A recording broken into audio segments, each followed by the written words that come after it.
सातपुडा वार्ता या बातमीपत्रात आपले हार्दिक स्वागत। करवंद रस्त्यावर दुचाकी गायीच्या धडकेत युवकाचा मृत्यू, सांगवीत शोक।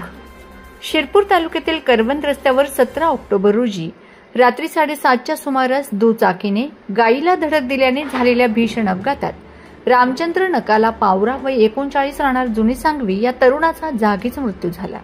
आमदार कार्यालयात नोकरी करणारे रामचंद्र पावरा हे दुचाकीवरून करवंद गावाकडे जात असताना अचानक गाय रस्त्यात आली आणि हा अपघात घडला।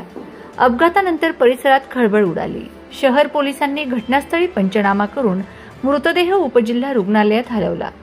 या घटनेमुळे जुनी सांगवी गावात शोककळा पसरली आहे।